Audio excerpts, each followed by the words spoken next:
ভারতীয় সীমান্তরক্ষী বিএসএফের গুলিতে মৌলভীবাজার সীমান্তে বাংলাদেশের ১৩ বছর বয়সী শিশু স্বর্ণা দাসের মৃত্যু নিয়ে দুই দেশের মধ্যে উত্তেজনা তৈরি হয়েছে। স্বর্ণা দাসকে হত্যার প্রতিবাদ জানিয়েছে বাংলাদেশ, তবে তার উত্তর দেয়নি ভারত। উল্টা স্বর্ণা দাসের বিরুদ্ধে অবৈধভাবে সীমান্ত পার হওয়ার অজুহাত দিচ্ছে দেশটি। ভারতীয় পেনাল কোডে বলা আছে, নিরস্ত্র কাউকে গুলি বা নির্যাতন করে হত্যার বিধান নেই।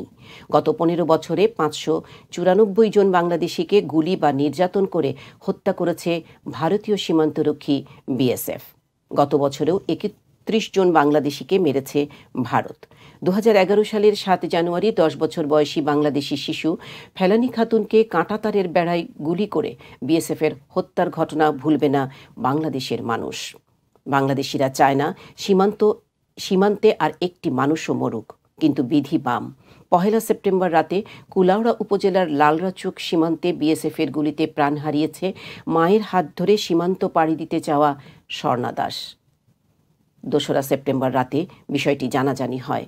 স্বর্ণা দাসকে হত্যার পর ভারতে লাশ নিয়ে যায় বিএসএফ। স্বর্ণার মাও গুলিতে আহত হন। এরপর বৃহস্পতিবার বাংলাদেশ সীমান্তে হত্যার প্রতিবাদ জানানো হয়। ভারতীয় মানবাধিকার সংগঠন সুরক্ষা মঞ্চ বলছে, সীমান্তে হত্যার পিছনে গরু চোরাচালান নিয়ে ভারত যে গল্প ফাঁদ পেতেছে তা সত্য নয়। ভাগবাটোয়ারায় কম পড়লেই বিএসএফ গুলি করে হত্যা করে, অথচ ভারতীয় পেনাল কোডে নিরস্ত্র নাগরিকের গুলির বিধান নেই। এছাড়া joint India Bangladesh guidelines for border authorities of two countries প্রোটোকলে গুলি না করার কথাও বলা হয়েছে। শুধু ভারতীয় গণমাধ্যমগুলো বলছে, অবৈধভাবে সীমান্ত পাড়ি দিচ্ছিল স্বর্ণা দাস এবং তার পরিবার।